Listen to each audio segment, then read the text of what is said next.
Welcome to all of you. स्वागत है आप सभी लोगों का हमारे चैनल स्टडी पॉइंट 95 में। देखिए, हम लोग जीएस वर्ड का टेस्ट नंबर 8 लगा रहे थे। ठीक है, इसका एक पार्ट हम लोगों ने देख लिया है, पार्ट 1। आज हम लोग पार्ट 2 देखेंगे इसका। ठीक है, ये वीडियो जो 2 पार्ट में आना था, इसमें 75 क्वेश्चन का एक पार्ट आ चुका है। आज हम लोग 76 से लेकर 150 तक देखेंगे इसके दूसरे पार्ट में। ठीक है, देखिए ये पीडीएफ जो है बाइलिंगुअल फॉर्म में हम आप लोगों को इसका हिंदी वर्जन करवाएंगे। जिसको ये पीडीएफ जो है बाइलिंगुअल यानी कि इंग्लिश वर्जन भी इसका चाहिए, तो आप हमारे टेलीग्राम चैनल से इसका जो है इंग्लिश में भी डाउनलोड कर सकते हैं ये पीडीएफ। ठीक है, पूरी हिंदी इंग्लिश दोनों में ये पीडीएफ अवेलेबल है। ठीक है, टेलीग्राम चैनल पर। टेलीग्राम चैनल का लिंक आप लोगों को डिस्क्रिप्शन में दे दिया जाएगा। अगर बाई चांस टेलीग्राम चैनल का लिंक ओपन नहीं होता है तो आप लोग जो है टेलीग्राम चैनल पे जो है यूपी पीसी टेस्ट सीरीज 2023 जो है सर्च करना। चैनल का लोगो आप लोगों को येलो कलर का दिखेगा, आप लोग उसी चैनल को जो ज्वाइन कर लीजिएगा। ठीक है, अब यहाँ पर देख सकते हैं आप लोग 75 नंबर तक क्वेश्चन देख लिए थे। आज हम लोग 76 नंबर क्वेश्चन से देखेंगे। ठीक है, चलिए स्टार्ट करते हैं बिना किसी देरी के साथ। देखिए 76 नंबर क्वेश्चन क्या कहता है कि यह कहता है कि संविधान में निम्नलिखित प्रावधानों में से कौन सा जो है संसद संसद के साधारण बहुमत से संशोधित नहीं किया जा सकता है। ठीक है, तो देखिए मोस्टली तो साधारण बहुमत से ही संशोधित हो जाते हैं, लेकिन कुछ हैं जो कि साधारण बहुमत से नहीं होते। जैसे कि देखिए नए राज्यों का प्रवेश स्थापना, तो ये साधारण बहुमत से हो जाता है। नागरिकता से संबंधित प्रावधान ये भी हो जाते हैं साधारण बहुमत से। जो है संसद में राज्यों के प्रतिनिधित्व से संबंधित प्रावधान, जहाँ पर भी राज्यों का इंटरेस्ट आ जाता है तो फिर वो विशेष बहुमत से ही होता है। राइट आंसर इसका सी हो जाएगा, ये विशेष बहुमत से पारित होंगे। बढ़ते हैं नेक्स्ट क्वेश्चन की ओर। नेक्स्ट देखिए, अब भारत के संविधान संशोधन अधिनियम जो है 368 है, इसके अंतर्गत प्रस्तावना के संबंध में कौन सा कथन सही है उस पर विचार करना है। देखिए, संसद द्वारा प्रस्तावना में संशोधन तो किया जा सकता है, लेकिन ऐसा संशोधन नहीं किया जा सकता जो जिसमें जो है मूल ढांचे की क्षति हो। तो ये केस में भारतीय केस में निकल के आया था 1973 में। ठीक है, 1973 में, यानी कि बेसिक स्ट्रक्चर को जो है डैमेज नहीं किया जाएगा, तो ये बिल्कुल सही है। ठीक है, संपूर्ण प्रभुत्व संपन्न समाजवादी पंथनिरपेक्ष लोकतांत्रिक गणराज्य की स्थापना जो है संविधान के आधारभूत ढांचे के अंतर्गत शामिल है, तो ये भी सही है। दोनों सही है, राइट आंसर का क्या हो जाएगा, सी हो जाएगा। नेक्स्ट देखिए, निम्नलिखित कथनों पर विचार करना है। वर्ष 2019 में जो है 103वां संविधान संशोधन आया था। इसके माध्यम से अनारक्षित वर्ग के आर्थिक रूप से पिछड़े लोगों को जो है आरक्षण का लाभ दिया गया था, यानी कि ईडब्ल्यूएस की बात हो रही है। ठीक है, तो ईडब्ल्यूएस का प्रावधान हुआ था, ये बिल्कुल सही है आर्टिकल 103 के तहत, सॉरी तो 103वें संविधान संशोधन के तहत। नेक्स्ट 103वें संशोधन के माध्यम से भारतीय संविधान में अनुच्छेद 15 के सब क्लॉज 6 और अनुच्छेद 16 के क्लॉज 6 में जो प्रावधान शामिल किए गए थे, ये भी सही है। ये शिक्षा से संबंधित है, ये नौकरी से संबंधित है। ठीक है, दोनों सही है, राइट आंसर इसका भी सी हो जाएगा। नेक्स्ट देखिए, कौन सा सही सम्मिलित नहीं है। ठीक है, ये वित्त आयोग है, ये उनके अध्यक्ष हैं। ठीक है, और इनमें से कौन सा सही सम्मिलित नहीं है उसको देखना है। तो देखिए, 12वें वित्त आयोग के अध्यक्ष कौन थे, केसी पंत थे, तो यही गलत है। ठीक है, सी रंगराजन थे इसके अध्यक्ष। ठीक है, और इसका कार्यकाल कब से कब तक था, तो 2005 से लेकर 2010 तक था। बाकी सभी सही हैं, जैसे कि 13वां डॉक्टर विजय केलकर थे। ठीक है, वाई वी रेड्डी 14वें के थे, एन के सिंह 15वें के। राइट आंसर इसका ये हो जाएगा। नेक्स्ट देखिए, राष्ट्रीय मानवाधिकार आयोग के संबंध में देख रहे हैं कौन सा सही है। तो आयोग के अध्यक्ष और सदस्यों की नियुक्ति जो है राष्ट्रपति द्वारा प्रधानमंत्री के नेतृत्व में गठित 6 सदस्यीय समिति की सिफारिश पर होती है, ये बिल्कुल सही है। ठीक है, नेक्स्ट देखिए, आयोग के सदस्यों और आयोग के अध्यक्ष और सदस्यों का कार्यकाल जो है 3 वर्ष और 70 वर्ष की आयु तक होता है, ये भी सही है। और वो पुनः नियुक्ति के पात्र होते हैं, ये भी सही है। सभी सही हैं, इसलिए राइट आंसर इसका डी हो जाएगा। नेक्स्ट देखिए, स्पीकर अपना त्याग पत्र किसे संबोधन करके देता है, तो देता है उपाध्यक्ष को। ठीक है, वो क्योंकि अध्यक्ष होता है इसलिए वो उपाध्यक्ष को देता है। राइट आंसर इसका सी हो जाएगा। नेक्स्ट है, मत बराबर होने की दिशा में निर्णायक मत कौन देता है, तो कौन देता है, वो स्पीकर देता है। ठीक है, पहले स्पीकर जो है मत नहीं देता है, स्पीकर जब मत बराबर हो जाता है तो उस स्थिति में अपना निर्णायक मत देता है, कौन, स्पीकर देता है। नेक्स्ट देखिए, वोट ऑन अकाउंट का संबंध किससे है, तो वोट ऑन अकाउंट का संबंध ये जो है सरकार के बजट में जो है व्यय से संबंधित है। ये वोट ऑन अकाउंट ये शब्दावली है, राइट आंसर इसका ये हो जाएगा। नेक्स्ट देखिए, निम्नलिखित में से किस राज्य ने सर्वप्रथम लोकायुक्त की स्थापना के लिए विधान पारित किया, तो ये किया था उड़ीसा ने। ठीक है, हाल ही में महाराष्ट्र ने भी एक अपना लोकायुक्त अधिनियम पारित किया है, जिसके अंतर्गत जो है सीएम यानी कि सीएम तक को भी अब इसके अंतर्गत शामिल कर लिया गया है। ठीक है, अब इसके दायरे में जो है लोकायुक्त के दायरे में मुख्यमंत्री को भी शामिल किया गया है महाराष्ट्र में। नेक्स्ट देखिए, अधिवक्ता के संबंध में निम्नलिखित में से कौन सा कथन सही नहीं है, ठीक है, महाधिवक्ता के बारे में बात हो रही है। महाधिवक्ता जो है राज्यों में गठित होते हैं और आर्टिकल 165 के तहत गठित होते हैं। ठीक है, और इनमें से पूछा गया इसके संबंध में कौन सा सही नहीं है। तो देखिए, इसकी नियुक्ति राज्यपाल द्वारा की जाती है, ये बिल्कुल सही है। उच्चतम न्यायालय के न्यायाधीश बनने की योग्यता होनी चाहिए इसमें, ये भी सही है। महाधिवक्ता का कार्यकाल 5 वर्ष का होता है, ये गलत है। कोई कार्यकाल इनका फिक्स नहीं होता है, ये राज्यपाल के पश्चात प्रयत्न अपने पद को धारण करते हैं, इसलिए राइट आंसर इसका सी हो जाएगा। ठीक है, 165 में इसका वर्णन है, ये सही है। नेक्स्ट देखिए, महात्मा गांधी राष्ट्रीय ग्रामीण रोजगार गारंटी अधिनियम से लाभान्वित होने वाले पात्र कौन कौन से हैं, वो इसमें देखना है। ठीक है, इसमें देखिए 4 ऑप्शन है, 4 में से इसमें 3 गलत हैं, एक ही सही है, उसको आप लोगों को चूज़ करना है। तो देखिए, इसमें किसी भी ग्रामीण घरों के वयस्क सदस्य को इसमें शामिल किया गया है। ठीक है, केवल अनुसूचित जाति जनजाति के घरों के वयस्क को नहीं शामिल किया गया है। ठीक है, और गरीब मतलब इसमें इनको भी शामिल किया गया है, पर केवल लगा हुआ है। इसके साथ ही साथ जो भी जितने भी पिछड़े वर्ग के अंतर्गत आते हैं, ठीक है, गरीबी रेखा के नीचे सभी को शामिल किया गया है। गरीबी रेखा के नीचे आने वाले परिवारों के वयस्क सदस्य को शामिल किया गया है। ठीक है, ये सही है। और सभी पिछड़े समुदायों वाले घरों में जो है घरों के वयस्कों के सदस्य भी इसमें शामिल हैं, ये भी सही, ये भी सही। गलत केवल ये है, इसमें पूछा क्या जा रहा है, पात्र कौन कौन से हैं, ये सभी पात्र हैं, यही अपात्र हैं। ठीक है, तो इसमें से शायद अपात्र मतलब इसमें से शायद गलत पूछा गया होगा, इसलिए इसका राइट आंसर ये आप लोग मान सकते हैं। ठीक है, बढ़ते नेक्स्ट क्वेश्चन की ओर। नेक्स्ट, सरकार ने नीति आयोग का गठन कब किया, यह किया 1 जनवरी 2015 को किया था नीति आयोग का गठन, योजना आयोग की जगह पर। नेक्स्ट देखिए, नीति आयोग के उपाध्यक्ष की नियुक्ति कौन करता है, तो नीति आयोग के उपाध्यक्ष की नियुक्ति जो प्रधानमंत्री करते हैं, राइट आंसर इसका सी हो जाएगा। गलती से यहाँ पर जो आप लोग राष्ट्रपति मत लगा दीजिएगा, हालांकि राष्ट्रपति तो ऑप्शन में भी नहीं है। ठीक है, नेक्स्ट देख लीजिए, नीति आयोग के अंशकालिक सदस्यों की संख्या कितनी होती है, तो इनकी सदस्य संख्या होती है अधिकतम 2 तक होती है, राइट आंसर इसका ए हो जाएगा। नेक्स्ट, दबाव समूह से क्या क्या आशय है, तो दबाव समूह ये कैसे होते हैं, राजनीतिक संगठन, आर्थिक संगठन, सार्वभौमिक चरित्र के संगठन या फिर नैतिक संगठन। तो जो भी दबाव समूह होते हैं वो सार्वभौमिक चरित्र के संगठन होते हैं। ठीक है, किसी भी प्रकार के हो सकते हैं, राइट आंसर इसका सी हो जाएगा। ठीक है, नेक्स्ट है, निम्नलिखित दलों का गठन किस क्रम में हुआ, तो ये राजनीतिक दल हैं, उनको किस क्रम में हुआ, यानी कि उनको वर्ष के अनुसार यहाँ पर सुमेलित करना है। जैसे कि पता होगा कि कांग्रेस का गठन कब हुआ था, 1885 में हुआ था। ठीक है, बॉम्बे में इसकी प्रथम बैठक हुई थी। और हिंदू महासभा का गठन कब हुआ था, तो ये हुआ था 1915 में। ठीक है, और 1906 में मुस्लिम लीग का गठन हुआ था। और कम्युनिस्ट पार्टी का तो इस समय इसमें से सबसे बाद में हुआ 1925 में। राइट आंसर इसका क्या हो जाएगा, इसका हो जाएगा 1324 यानी कि सी हो जाएगा।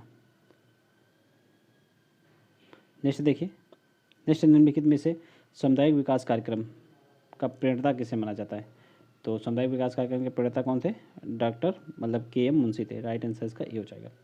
देखिए, आप लोगों को अगर वीडियो अच्छा लग रहा हो तो वीडियो को लाइक जरूर कीजिए। ठीक है, आप लोग लाइक बहुत कम करते हैं, इसलिए आप मतलब जल्दी जल्दी वीडियो नहीं मिल पा रहा है आप लोगों को। ज़्यादा से ज़्यादा आप लोग लाइक कीजिए, तो वीडियो आप लोगों को बहुत जल्दी जल्दी मिलेंगे, ये भी आप लोग याद रखिएगा। नेक्स्ट देखिए, 73वें संविधान संशोधन में जो है पंचायतों के लिए एक वित्त आयोग की स्थापना के लिए बात कही गई थी। तो आयोग जो है ये किसके द्वारा नियुक्त किया जाएगा, तो ये जो है राज्य का जो वित्त आयोग होता है, राज्यपाल के द्वारा किया जाएगा इसका। ठीक है, जो राज्य का वित्त आयोग होगा उसकी जो नियुक्ति राज्यपाल के द्वारा की जाएगी, राइट आंसर इसका बी हो जाएगा। नेक्स्ट है, भारत के संविधान में संशोधन की प्रक्रिया आरंभ की जाती है, तो केवल केंद्र के द्वारा, केवल राज्यों के द्वारा, या केंद्र या राज्य दोनों के द्वारा। तो जब संविधान संशोधन की बात हो रही तो उस केवल केंद्र के द्वारा आयोजित की जाती है, आरंभ की जाती है, राइट आंसर इसका ए हो जाएगा। हालांकि वो मतलब जो सदन होते हैं 2, लोकसभा राज्यसभा, तो वहाँ पर वो कहीं से भी प्रारंभ हो सकता है, लेकिन केंद्र और राज्य की बात करें तो सिर्फ केंद्र से ही होता है, राइट आंसर इसका ए हो जाएगा। नेक्स्ट देखिए, मुख्यमंत्री जो है राज्यपाल से विधानसभा को जब विघटित करने की बात करते हैं, तो वो किस परिस्थितियों में वो ऐसा कहते हैं, वो कहते हैं जब जब जब जब जो है उसकी मंत्रिपरिषद जो है विधायिका में पूर्ण बहुमत खो देती है, तब कहते हैं, राइट आंसर इसका सी हो जाएगा। नेक्स्ट देखिए, वर्तमान राष्ट्रपति जो है द्रौपदी मुर्मू जी, तो उनके संबंध में कौन सा कथन सत्य आपको देखना है, तो वो देखिए वो भारत की जो 15वीं राष्ट्रपति हैं। ठीक है, कौन सा कथन सत्य है वो देखना है यहाँ पर, एक सेकंड। तो भारत की 15वीं राष्ट्रपति हैं, ये बिल्कुल सही है। वे भारत के राष्ट्रपति के रूप में चुने जाने वाली जो है जनजातीय समुदाय की प्रथम व्यक्ति हैं, ये भी सही है। ठीक है। 2015 से 2021 के मध्य झारखंड की 9वीं राज्यपाल रह चुकी हैं, ये भी सही है। देश की सबसे कम उम्र की राष्ट्रपति, ये देश की सबसे कम उम्र की राष्ट्रपति हैं, ये भी सही है। ठीक है, सभी सही है इसमें, तो इसका राइट आंसर क्या हो जाएगा? डी हो जाएगा। बढ़ते नेक्स्ट क्वेश्चन की ओर। देखिए बढ़ते नेक्स्ट क्वेश्चन की ओर। देखिए नेक्स्ट क्वेश्चन है कि गोवा और दमन एवं द्वीप को जो है किस संविधान संशोधन विधेयक द्वारा शामिल किया गया? ठीक है, गोवा और दमन द्वीप को जो है किस संविधान संशोधन विधेयक द्वारा शामिल किया गया? तो इनको किया गया था 12वें संविधान संशोधन विधेयक द्वारा 1962 में। ठीक है, राइट आंसर इसका बी हो जाएगा। नेक्स्ट देखिए, केंद्र और राज्य के बीच राजस्व के हस्तांतरण की वैकल्पिक योजना के लिए संविधान में निम्नलिखित में से कौन सा संशोधन किया गया? तो इसके लिए किया गया था जो आपका 80वां संविधान संशोधन अधिनियम। ठीक है, ये 2000 में किया गया था, 2000 में। ठीक है, राइट आंसर इसका बी हो जाएगा। नेक्स्ट देखिए, निम्नलिखित में से किस अधिनियम के द्वारा राज्य विद्युत नियामक आयोगों का गठन किया गया था? तो ये किया गया था वर्ष 1998 में इन आयोगों का गठन किया गया था। तो ये हो जाएगा विद्युत नियामक आयोग अधिनियम 1998। राइट आंसर इसका डी हो जाएगा। नेक्स्ट देखिए, दादरा और नागर हवेली एवं दमन द्वीप केंद्र शासित प्रदेशों का विलय जो है बिल 2019, ठीक है, संविधान के किस अनुच्छेद के अंतर्गत लाए गए? तो देखिए, पहले दादरा नगर हवेली और दमन एवं द्वीप जो है दो अलग अलग यूटी हुआ करते थे। ठीक है, केंद्र शासित प्रदेश। अब इन दोनों को मर्ज करके एक कर दिया गया है। तो इसी में पूछा जा रहा है कि ये जो बिल आया था वो किस अनुच्छेद के अंतर्गत आया है ये बिल?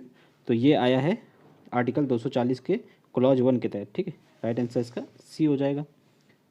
बढ़ते नेक्स्ट क्वेश्चन की ओर। नेक्स्ट है, जम्मू व कश्मीर तथा लद्दाख किस तिथि को जो है केंद्र शासित प्रदेश के रूप में अस्तित्व में आए थे? तो ये आए थे 31 अक्टूबर 2019 को। ठीक है, राइट आंसर इसका सी हो जाएगा। नेक्स्ट देखिए, सूची को सूची 2 से सुमेलित करना है। ये देखिए केंद्र शासित प्रदेश है और लेफ्टिनेंट गवर्नर है, तो इसमें से कौन किसके प्रशासक हैं ये देखना है। देखिए जैसे दादरा नगर हवेली के प्रशासक कौन है? ठीक है, तो दादरा एवं यहाँ पे आप लोग देख सकते हैं कि दादरा एवं नगर हवेली के हैं प्रफुल्ल पटेल। ठीक है, और लद्दाख के कौन है? राधा कृष्ण माथुर हैं। जम्मू कश्मीर के कौन है? मनोज सिन्हा है। चंडीगढ़ के बनवारी लाल पुरोहित हैं। तो इसका राइट आंसर हो जाएगा 3 3 4 1 3 4 2 1। देख लीजिए 3 4 2 1, इसका राइट आंसर हो जाएगा डी। नेक्स्ट देखिए, निम्नलिखित में से किस समिति की अध्यक्षता जो है प्रधानमंत्री करते हैं? तो इनमें से किसकी अध्यक्षता जो है प्रधानमंत्री द्वारा की जाती है? तो देखिए इसमें से राजनीतिक मामलों की समिति की अध्यक्षता की जाती है। संसदीय मामलों की समिति की अध्यक्षता इनके द्वारा नहीं की जाती है। आर्थिक मामलों के समिति की जाती है और नियुक्त समिति की जाती है। तो राइट आंसर हो जाएगा 1 3 एंड 4 हो जाएगा। ठीक है, 1 3 एवं 4। बढ़ते नेक्स्ट क्वेश्चन की ओर। ठीक है, नेक्स्ट निम्नलिखित में से क्या संविधान के जो है मूल संरचना में शामिल नहीं है? तो इनमें से कौन से संविधान के मूल संरचना में शामिल नहीं है? तो राज्यों की सीमाओं में परिवर्तन, ये जो है बेसिक स्ट्रक्चर में नहीं आता है। बेसिक स्ट्रक्चर की संकल्पना कब की गई थी? तो केशवानंद भारती केस में की गई थी ये बेसिक स्ट्रक्चर की संकल्पना। और ये जो है राज्यों की सीमाओं में परिवर्तन जो है वो बेसिक स्ट्रक्चर में नहीं आएगा। राइट आंसर इसका डी हो जाएगा। बाकी देखिए, धर्मनिरपेक्ष राज्य होना चाहिए। ठीक है, व्यक्ति की स्वतंत्रता एवं गरिमा होनी चाहिए और संविधान का संघीय स्वरूप, ये सभी कॉन्स्टिट्यूशन के जो है बेसिक स्ट्रक्चर के पार्ट हैं। नेक्स्ट देखिए, भारतीय संविधान की विशेषताओं के बारे में निम्नलिखित में से कौन सा कथन जो है गलत है? तो संविधान की विशेषता के बारे में देखना कौन सा गलत है? तो यह है, देखिए यह राज्यों को राज्यसभा में जो समान प्रतिनिधित्व प्रदान करता है। तो देखिए ये गलत है। ठीक है, यह राज्यों को समान प्रतिनिधित्व प्रदान नहीं करता है, क्योंकि जैसे कि यूपी में, ठीक है, आप लोगों ने देखा होगा कि यूपी में जो है राज्यसभा की कितनी सीटें हैं? तो वो 31 हैं। ठीक है, जो कि सबसे ज़्यादा हैं। और अगर वहीं पर अगर हम बात करें जैसे कि अदर राज्यों के अदर स्टेटों की, मतलब सभी राज्यों में अलग अलग होती है राज्यसभा सीटों की संख्या। ठीक है, तो ये आप लोग याद रखिएगा। तो इसलिए ये वाला ऑप्शन गलत हो जाएगा। ठीक, नेक्स्ट देखिए, इसमें से पूछा गया कौन सा गलत है? तो यही वाला गलत है और राइट आंसर इसका ए हो जाएगा। और वहीं पर अगर इसी की तुलना अमेरिका से करें तो अमेरिका में जो है पूरे 50 प्रांत हैं और सभी प्रांतों को जो है 2-2 सीटें जो है दी गई हैं राज्यसभा के लिए। वहाँ की जो राज्यसभा होती है वो सीनेट कहलाती है, तो वहाँ के लिए जो है सभी राज्यों को 2-2 सीटें दी गई हैं। ठीक है, तो उससे अलग है अपने यहाँ। ठीक है, अपने यहाँ जनसंख्या के आधार पर है। नेक्स्ट देखिए, वर्तमान में राज्य सूची में जो है कितने विषय हैं? तो राज्य सूची की बात हो रही है। ठीक है, देखिए सूचियाँ 3 प्रकार की होती हैं जो अपने अनुसूची 7वीं अनुसूची में इनका जिक्र है। ठीक है, संघ सूची, राज्य सूची और समवर्ती सूची। तो इस समय वर्तमान में राज्य सूची में जो है 61 विषय हैं। ठीक है, इनको आप लोग याद रखिएगा। और अगर वहीं पे राज्य सूची की देखिए, मूल रूप से वर्तमान में राज्य सूची में 61 विषय हैं, पर मूल रूप से जो है 66 थे। अब जो है 5 जो है कम हो गए, 61 बचे हैं। तो राइट आंसर इसका क्या हो जाएगा? इसका हो जाएगा बी। नेक्स्ट देखिए, भारतीय संविधान में निम्नलिखित में से कौन सा अनुच्छेद जो है भारत की आकस्मिक निधि के संबंध में है? ठीक है, आकस्मिक निधि के संबंध में है, ये आर्टिकल 267 है। ठीक है, राइट आंसर इसका ए हो जाएगा। बढ़ते नेक्स्ट क्वेश्चन की ओर। नेक्स्ट देखिए, भारतीय संविधान का जो है 101वां संविधान संशोधन किससे संबंधित है? तो ये जीएसटी से संबंधित है। ठीक है, अन्य पिछड़ा वर्ग आयोग ये 102 से संबंधित है। शिक्षा का अधिकार ये दिया गया था 46वें संविधान संशोधन अधिनियम 2002 के द्वारा। ठीक है, आर्थिक रूप से कमजोर वर्गों के आर्थिक आरक्षण दिया गया था, यानी कि ईडब्ल्यूएस का। तो ये है संविधान संशोधन 103वां। ठीक है, राइट आंसर इसका जो है बी हो जाएगा। नेक्स्ट, निम्नलिखित कथनों पर विचार करना है। ठीक है, और इसमें से देखना है कि कौन कौन से सही हैं। तो देखिए, पहला है कि अनुच्छेद जो है 330 लोकसभा में अनुसूचित जाति और अनुसूचित जनजाति की ये सीटों का प्रावधान करता है, ये बिल्कुल सही है। अनुच्छेद 132 जो है केंद्र राज्य तथा अंतर्राज्यीय विवादों के लिए सर्वोच्च न्यायालय के क्षेत्राधिकार के बारे में बताता है। तो ये जो है गलत है, क्योंकि आर्टिकल वो 132 नहीं 131 बताता है। ठीक है, सॉरी 131 बताता है, ना कि 132। तो ये आर्टिकल यहाँ पे गलत लिखा हुआ है। अगर 132 की बात करें तो वो जो है संवैधानिक मामलों में सर्वोच्च न्यायालय का अपीली क्षेत्राधिकार जो होता है उसको सुनिश्चित करता है। यहाँ पे अपीली क्षेत्राधिकार 132 में। तो पहला सही है, दूसरा गलत है, इसलिए राइट आंसर का केवल एक हो जाएगा, यानी कि ए हो जाएगा। नेक्स्ट देखिए, थोड़ा जूम कम कर लेते हैं इसका। अब ठीक है, देखिए नेक्स्ट है, निम्नलिखित में से वह कौन सी परिस्थिति है जिसके आधार पर किसी विधायी अधिनियम के संवैधानिक वैधता को सर्वोच्च न्यायालय या उच्च न्यायालय में चुनौती दी जा सकती है? तो किस आधार पर दी जा सकती है? देखिए, जब अधिनियम मौलिक अधिकारों को उल्लंघन कर रहा हो तो जरूर इसके आधार पर दी जा सकती है चुनौती। ठीक है, यह उस प्राधिकारी की सक्षमता के बाहर हो जिसने उसे बनाया था, ये भी सही है। और यह संवैधानिक प्रावधानों के प्रतिकूल है, ये भी सही है। तो देखिए, सभी सही हैं, सभी आधारों पर चुनौती दी जा सकती है, इसलिए इसका राइट आंसर जो है डी हो जाएगा। नेक्स्ट देखिए, साइमन कमीशन के संदर्भ में देखना है। तो साइमन कमीशन की सिफारिश को निम्नलिखित में से किस में शामिल किया गया था? ठीक है, तो साइमन कमीशन कब आया था? तो ये जो है 1927 में गठित किया गया था और 1928 में जो है भारत पहुंचा था। ठीक है, और इसी की जो है जो इसने अनुशंसा की थी, तो उसको जो है भारत सरकार अधिनियम 1935 में शामिल किया गया था। ठीक है, राइट आंसर इसका ए हो जाएगा। ठीक है, बढ़ते हैं नेक्स्ट क्वेश्चन की ओर। अगर माउंटबेटन योजना की बात करें तो ये आई थी जो है 1947 में। अगस्त प्रस्ताव कब आया था? तो ये आया था 1940 में। ठीक है, बढ़ते हैं नेक्स्ट क्वेश्चन की ओर। नेक्स्ट है, निम्नलिखित में से किसे जो है संविधान के विशेष बहुमत से और राज्यों की सहमति से संशोधित किया जा सकता है? तो देखिए, राष्ट्रपति का चुनाव और उसका तरीका।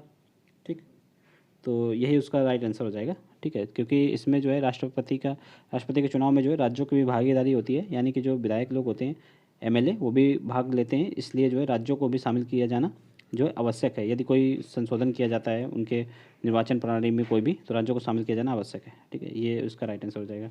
बाकी देखिए, राजभाषा का प्रयोग, संसद की प्रक्रिया नियम और नागरिकता जो है नागरिकता अधिग्रहण की और समाप्ति, ये सभी तो साधारण बहुमत से संशोधित किए जा सकते हैं, लेकिन ये जो है विशेष बहुमत से ही संशोधन किया जा सकता है। राइट आंसर इसका ये हो जाएगा।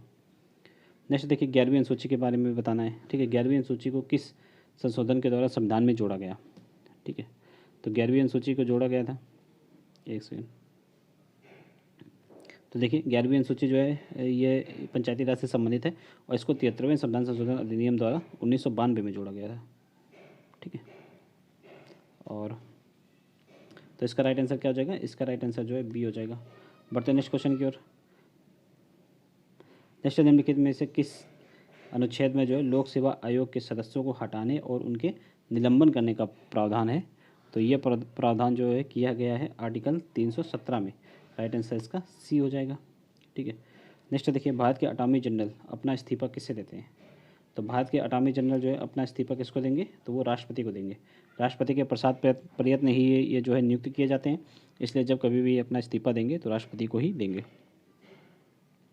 ठीक है, बढ़ते नेक्स्ट क्वेश्चन की ओर। नेक्स्ट देखिए, तारकुंडे समिति का संबंध किससे है? तो तारकुंडे समिति का संबंध जो है चुनाव सुधार से है। ठीक है, राइट आंसर इसका बी हो जाएगा। राजनीति का प्राधिकरण की जांच, ये तो इस बोहरा कमेटी गठित की गई थी, इसको आप लोगों को पहले बताया है ऊपर, बोहरा कमेटी। ठीक है, बढ़ते हैं नेक्स्ट क्वेश्चन की ओर। नेक्स्ट देखिए, लोकपाल के बारे में कथनों पर विचार करना है और इसमें से कौन कौन से कथन सत्य हैं लोकपाल के संदर्भ में उनको देखना है। देखिए, लोकपाल स्वतः संज्ञान लेकर किसी लोक सेवक के बारे में स्वतः कार्रवाई कर सकता है। तो देखिए, इसमें जो है ये कथन असत्य है, क्योंकि लोकपाल जो है स्वतः कार्रवाई नहीं करता, ये आप क्या देखिएगा। ठीक है, किसी भी लोक सेवक के खिलाफ ये स्वतः कार्रवाई नहीं करता है। नेक्स्ट देखिए, संस्था ईमानदार लोक सेवकों के लिए पर्याप्त सुरक्षा प्रदान नहीं करती है। तो ये भी गलत है, क्योंकि जो है ये संस्था है जो ईमानदार लोगों के लिए पर्याप्त सुरक्षा प्रदान करती है। ठीक है, तो गलत दोनों है, इसलिए राइट आंसर इसका डी हो जाएगा, कोई भी सही नहीं है। नेक्स्ट देखिए, एनजीटी के बारे में। ठीक है, राष्ट्रीय हरित प्राधिकरण के अध्यक्ष जो है किसे नियुक्त किया जाता है। तो ये नियुक्त किया जाता है जो सर्वोच्च न्यायालय के निवृत्त जो न्यायाधीश होते हैं उनको। ठीक है, वो उसमें से देखिए मुख्य न्यायाधीश भी हो सकते हैं और जो अन्य न्यायाधीश होते हैं उनको भी बनाया जा सकता है इसका अध्यक्ष। राइट आंसर इसका ए हो जाएगा। बढ़ते नेक्स्ट क्वेश्चन की ओर। नेक्स्ट देखिए, नेक्स्ट विषय ब्लोअर्स प्रोटेक्शन बिल। ठीक है, तो यह जो है किस वर्ष कानून बना था, तो ये बना था वर्ष 2014 में। ठीक, तो ये भ्रष्टाचार रोकने के लिए था, ये मेनली इसका काम जो है भ्रष्टाचार रोकना था। राइट आंसर इसका डी हो जाएगा। नेक्स्ट निम्नलिखित कथनों पर विचार करना है और इसमें से देखना है कि कौन कौन से कथन जो है सही है। देखिए, भारत सरकार जो है 2004 में नए भाषा वर्ग शास्त्रीय भाषाएं को बनाने का फैसला किया, तो ये बिल्कुल सही है। और अब तक 6 जो है भाषाओं को शास्त्रीय भाषा का दर्जा मिल चुका है, ये भी सही है। ठीक है, 6 भाषाएं, तो राइट आंसर इसका क्या हो जाएगा, दोनों सही है, राइट आंसर इसका सी हो जाएगा। नेक्स्ट देखिए, जम्मू और कश्मीर केंद्र शासित प्रदेश के बारे में कौन सा कथन सही है। ठीक है, और इसमें से देखना है कि सही उत्तर का चयन करना है और नीचे कूट के माध्यम से अपना जो है सही उत्तर देना है। ठीक, जम्मू कश्मीर के संदर्भ में। तो देखिए, मार्च 2020 में जो है प्रसिमन आयोग का गठन किया गया, तो जम्मू कश्मीर के संदर्भ में ये बिल्कुल सही है। और 2022 में जारी प्रसिमन रिपोर्ट में जो है 7 और सीटें जोड़ी गई हैं, ये भी सही है। वर्तमान में जम्मू कश्मीर केंद्र शासित प्रदेश के लिए जो है विधानसभा सीटों की संख्या जो है अब 90 हो गई है। ठीक है, पहले कितनी थी, 83 थी, 7 और जोड़ गई है, अब 90 हो गई है। तो तीनों सही है, राइट आंसर इसका जो है डी हो जाएगा। बढ़ते नेक्स्ट क्वेश्चन। ठीक है, बढ़ते नेक्स्ट क्वेश्चन की ओर। देखिए, नेक्स्ट है कि दिल्ली को किस संविधान संशोधन द्वारा राष्ट्रीय राजधानी क्षेत्र का दर्जा दिया गया। तो ये दिया गया था 69 संविधान संशोधन द्वारा। ठीक है, राइट आंसर इसका डी हो जाएगा। ये कब हुआ था, ये हुआ था 1992 में। तो 1992 में जो है दिल्ली को एनसीआर का दर्जा दिया गया था। ठीक है, नेशनल कैपिटल रीजन। नेक्स्ट देखिए, वर्तमान समय में केंद्रीय अन्वेषण ब्यूरो। नेक्स्ट देखिए, एक सेकंड देखिए।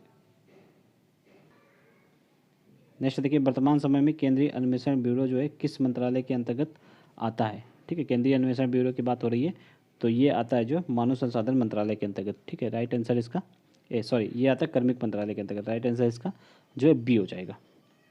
ठीक है, जब इसकी स्थापना की गई थी तो ये गृह मंत्रालय के अंतर्गत आता था। ठीक है, अब जो है ये कार्मिक मंत्रालय के अंतर्गत आता है, ये आप याद रखिएगा।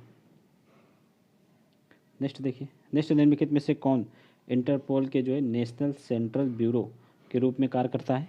तो कौन कार्य करता है, वो केंद्रीय अन्वेषण ब्यूरो कार्य करती है। ठीक है, राइट आंसर इसका क्या हो जाएगा, सी हो जाएगा। नेक्स्ट देखिए, राज्यपाल को हटाने के लिए राष्ट्रपति को निम्नलिखित में से किसकी सलाह की आवश्यकता होती है। तो राज्यपाल को हटाने के लिए जो है राष्ट्रपति को किसी की सलाह की आवश्यकता नहीं होती है। ठीक है, क्योंकि ये राष्ट्रपति के राष्ट्रपति ही इनको नियुक्त करता है, राष्ट्रपति इनको हटा भी सकता है। राइट आंसर इसका क्या हो जाएगा, डी हो जाएगा। ठीक है, यहाँ पे गलती से आप लोग प्रधानमंत्री लगाइएगा, इसका आंसर डी होगा। नेक्स्ट देखिए, निम्नलिखित में से कौन जो है अखिल भारतीय सेवाओं की स्थापना कर सकता है। ठीक है, तो इसमें से कौन कर सकता है, तो ये जो है राज्यसभा का जो है विशेष अधिकार है। ठीक है, तो इसलिए राज्यसभा ही इसको जो है अखिल भारतीय सेवाओं का गठन कर सकता है। ठीक है, आर्टिकल 312 के तहत इसका वर्णन किया गया है। ठीक है, ये राज्यसभा की जो है विशेष पावर है। नेक्स्ट देखिए, नेक्स्ट निम्नलिखित राज्यों को उनके जो है गठन के वर्ष के संबंध में जो सही क्रम में लगाना है।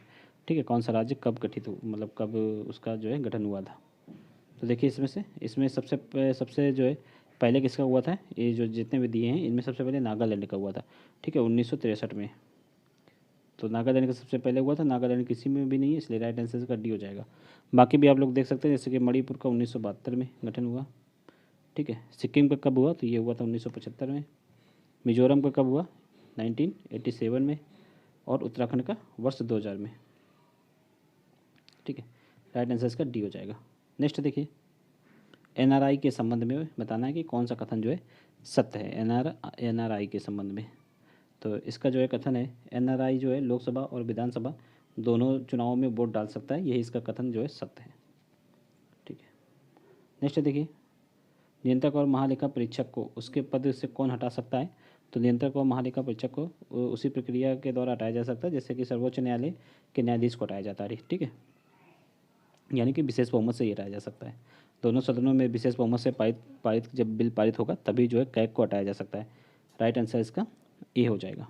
और इसका नियंत्रक एवं महालेखा परीक्षक का वर्णन आर्टिकल 148 में है, ठीक है। इसको भी आप लोग याद रखिएगा। नेक्स्ट देखिए, उत्तर प्रदेश में राज्यसभा सदस्य और विधान परिषद सदस्यों की संख्या कितनी है? तो राज्यसभा के सदस्य कितने हैं यूपी में? 31 हैं और विधान परिषद के 100 हैं, ठीक है। तो राइट आंसर इसका ए हो जाएगा। नेक्स्ट देखिए, उत्तर प्रदेश में विधानसभा निर्वाचित क्षेत्रों और अनुसूचित जाति और जनजाति के लिए आरक्षित सीटें क्रमशः कितनी हैं, ठीक है। तो इसमें देखिए 84 जो हैं अनुसूचित जाति के लिए और अनुसूचित जनजाति के लिए 2 हैं, ठीक है। इसलिए राइट आंसर इसका जो है सी हो जाएगा। बढ़ते नेक्स्ट क्वेश्चन की ओर। देखिए, उत्तर प्रदेश विधानसभा चुनाव 2022 में जो है 7वें चरण में कितनी सीटों के लिए मतदान हुआ था? तो 7वें चरण में हुआ था जो है 54 सीटों के लिए मतदान हुआ था, ठीक है। 7 चरणों में चुनाव हुआ था, ये भी इंपॉर्टेंट है, ये भी आप लोग याद रखिएगा। नेक्स्ट है, उत्तर प्रदेश का एकमात्र जिला जिसमें जो है 2 चरणों में 2022 में विधानसभा चुनाव हुए, ठीक है। तो सबसे बड़ा जिला था, मतलब बड़ा तो नहीं था सबसे, लेकिन ये रायबरेली में हुआ था, ठीक है। रायबरेली में राइट आंसर इसका ए हो जाएगा। 2 चरणों में हुआ था इसमें। यहाँ पर देखिए 22 फरवरी 2022 को और 27 फरवरी 2022 को 2 चरणों में इसका जो वोटिंग हुई थी। उत्तर प्रदेश के जो है 18वें विधानसभा चुनाव में कितनी महिला विधायक जो है चुन के आई हैं? तो महिला विधायकों की संख्या है जो है 47। राइट आंसर इसका सी हो जाएगा, ठीक है। नेक्स्ट देखिए, 18वीं विधानसभा में सबसे कम उम्र के विधायक कौन है? तो सबसे कम उम्र के विधायक कौन है इसमें से? ये जो है राहुल राजपूत और अंकित भारती दोनों हैं, ठीक है। राइट आंसर इसका सी हो जाएगा क्योंकि दोनों की वर्ष जो है 25-25 वर्ष है, उम्र 25-25 वर्ष है। नेक्स्ट देखिए, विधान परिषद में जो है विरोधी दल के नेता किसे चुना गया? तो विरोधी दल का नेता जो किसे चुना गया है? डॉक्टर संजय लाठर को। राइट आंसर इसका ए हो जाएगा, ठीक है। नेक्स्ट देखिए, निम्नलिखित में से कौन जो है कभी उत्तर प्रदेश में जो है विधानसभा अध्यक्ष नहीं रहे, ठीक है। तो कौन से इनमें से नहीं रहे? तो वो श्री शिव प्रसाद गुप्ता नहीं रहे। राइट आंसर इसका सी हो जाएगा। नेक्स्ट देखिए, प्रदेश में त्रिस्तरीय पंचायती राज व्यवस्था किस अधिनियम के अंतर्गत जो है प्रारंभ की गई है, ठीक है। तो ये की गई है उत्तर प्रदेश क्षेत्र पंचायत और जिला पंचायत अधिनियम 1961 के तहत। राइट आंसर इसका जो है सी हो जाएगा, ठीक है। बलवंत राय कमेटी बनी थी इससे पहले, तो उन्हीं के अनुशंसा पर ये जो है उत्तर प्रदेश में लागू हुई थी। नेक्स्ट देखिए, उत्तर प्रदेश में राज्य निर्वाचन आयोग की स्थापना कब की गई? तो राज्य निर्वाचन आयोग की स्थापना की गई थी 23 अप्रैल 1994 को। राइट आंसर इसका सी हो जाएगा। नेक्स्ट देखिए, वर्तमान में उत्तर प्रदेश के जो है राज्य निर्वाचन आयुक्त कौन है? तो वर्तमान में राज्य निर्वाचन आयुक्त हैं जो श्री मनोज कुमार। राइट आंसर इसका बी हो जाएगा। नेक्स्ट, राज्य वित्त आयोग के संबंध में निम्नलिखित कथनों पर विचार करना है। तो देखिए, भारतीय संविधान में जो है, और इसमें से देखना कौन सा सही है। देखिए, भारतीय संविधान में अनुच्छेद 243 के क्लॉज आई के अनुसार जो है राज्य वित्त आयोग का गठन प्रत्येक 5 वर्ष में किया जाता है, ये बिल्कुल सही है। उत्तर प्रदेश का प्रथम राज्य वित्त आयोग का गठन जो है 1992 में किया गया था, तो ये गलत है क्योंकि ये 1994 में हुआ था सबसे पहली बार गठन, ठीक है। तो पहला सही है, दूसरा गलत है, इसलिए राइट आंसर इसका ए हो जाएगा, ठीक है। बढ़ते हैं नेक्स्ट क्वेश्चन की ओर। देखिए, नेक्स्ट क्वेश्चन है, उत्तर प्रदेश राज्य सूचना आयोग के संबंध में निम्नलिखित कथनों पर विचार करना है, ठीक है। तो राज्य सूचना आयोग का गठन जो है राज्य सरकार द्वारा 14 सितंबर 2005 को किया गया था, ये बिल्कुल सही है, ठीक है। और राज्य के जो है प्रथम मुख्य सूचना आयुक्त जो है न्यायमूर्ति M.A. खान थे, तो ये भी सही है, दोनों सही है, इसलिए राइट आंसर इसका सी हो जाएगा। उत्तर प्रदेश लोकायुक्त के संबंध में विचार करना है, ठीक है। और इसमें देखिए पूछा क्या गया है, इसमें कोड दिए हुए हैं, ठीक है। तो कौन कौन से इसमें से कोड सही है वो देखना है, ठीक। तो देखिए, लोकायुक्त के बारे में वर्ष 1975 में उत्तर प्रदेश लोकायुक्त तथा उप लोकायुक्त अधिनियम 1975 पारित हुआ, ये बिल्कुल सही है, ठीक है। और न्यायमूर्ति विशंबर दयाल उत्तर प्रदेश के प्रथम लोकायुक्त थे, तो ये भी सही है। उत्तर प्रदेश के वर्तमान लोकायुक्त जो है संजय मिश्रा, ये भी सही है। उत्तर प्रदेश में लोकायुक्त और लोकायुक्त का कार्यकाल, ठीक है, मार्च 2022 में संशोधन करके 6 वर्ष कर दिया गया, जो कि पहले जो है 5 वर्ष था, ठीक है। तो लोकायुक्त के संबंध में ये सही नहीं है, ठीक है, क्योंकि संशोधन करके अब जो है 8 वर्ष कर दिया गया है। कितना? 8 वर्ष। और पहले ये कितना था? तो ये पहले जो है 6 वर्ष हुआ करता था। राइट आंसर इसका देखिए 1 2 3 सही है, चौथा गलत है, इसलिए राइट आंसर इसका क्या हो जाएगा? सी हो जाएगा, ठीक है। बढ़ते हैं नेक्स्ट क्वेश्चन की ओर। नेक्स्ट देखिए, उत्तर प्रदेश राज्य मानवाधिकार आयोग के अध्यक्ष और सदस्यों का कार्यकाल कितना होता है? तो देखिए आयोग के अध्यक्ष और सदस्यों का कार्यकाल जो है 5 वर्ष या 70 वर्ष की आयु तक होता है। ठीक है, राइट आंसर इसका डी हो जाएगा। ये उत्तर प्रदेश हो या फिर चाहे वो राष्ट्रीय स्तर पर हो, तो इनका कार्यकाल जो है 3 वर्ष या 70 वर्ष की आयु तक ही होता है। नेक्स्ट देखिए, उत्तर प्रदेश राज्य महिला आयोग के वर्तमान अध्यक्ष कौन है? ठीक है, तो ये कौन है वर्तमान अध्यक्ष? ये शायद रेखा शर्मा है। ठीक है, हाँ इसके में जो है मीना कुमारी है वर्तमान में। ठीक है, राइट आंसर इसका ए हो जाएगा। पहले जो है रेखा शर्मा थी, तो रेखा शर्मा के स्थान पर मीना कुमारी हैं इस समय। ठीक है, और राष्ट्रीय महिला आयोग की बात करें तो वो रेखा शर्मा है। ठीक है, राष्ट्रीय महिला आयोग के अध्यक्ष जो है रेखा शर्मा है, और उत्तर प्रदेश जो है राज्य महिला आयोग के अध्यक्ष जो है मीना कुमारी है। दोनों को आप लोग याद रखिएगा, दोनों इंपॉर्टेंट है। नेक्स्ट देखिए, यहाँ पर पार्टी हैं, लोकसभा दल हैं, और 2019 के चुनाव में जीती गई सीटें। तो किस पार्टी द्वारा कितनी सीटें जीती गई हैं? उत्तर प्रदेश की ये बात हो रही है। ठीक है, भारतीय जनता पार्टी को कितनी मिली थी? तो 62 मिली थी। ठीक है, और समाजवादी पार्टी को 5 मिली थी, बहुजन समाजवादी पार्टी को 10 मिली थी, अपने दल को 2 मिली थी। ठीक है, तो राइट आंसर इसका क्या हो जाएगा? 2341 2341 यानी कि सी हो जाएगा। नेक्स्ट देखिए, प्रथम उत्तर प्रदेश NRI दिवस कब मनाया गया? तो ये पहली बार मनाया गया है, और ये कब मनाया गया है? मतलब मनाया गया था 4 से 5 जनवरी 2016 को मनाया गया था। राइट आंसर इसका ए हो जाएगा। उत्तर प्रदेश स्वतंत्रता सेनानी, ठीक है, कल्याण परिषद के अध्यक्ष कौन होते हैं? तो ये होते हैं जो मुख्यमंत्री होते हैं। राइट आंसर इसका बी हो जाएगा। नेक्स्ट देखिए, उत्तर प्रदेश का नाम संयुक्त प्रांत से बदलकर उत्तर प्रदेश, ये कब किया गया था? तो ये किया गया था 14 जनवरी 1950 को। राइट आंसर इसका 24 जनवरी 1950 को। राइट आंसर इसका डी हो जाएगा। इसीलिए जो 24 जनवरी को उत्तर प्रदेश दिवस मनाया जाता है। ठीक है, नेक्स्ट है, उत्तर प्रदेश में कौन जो है उत्तर प्रदेश में कौन निम्नलिखित में से कौन उत्तर प्रदेश के राज्यपाल नहीं रहे हैं? तो उत्तर प्रदेश के राज्यपाल जो इनमें से दिए गए हैं उनमें श्री वीरेंद्र स्वरूप नहीं रहे हैं, बाकी उपरोक्त तो तीनों रहे हैं।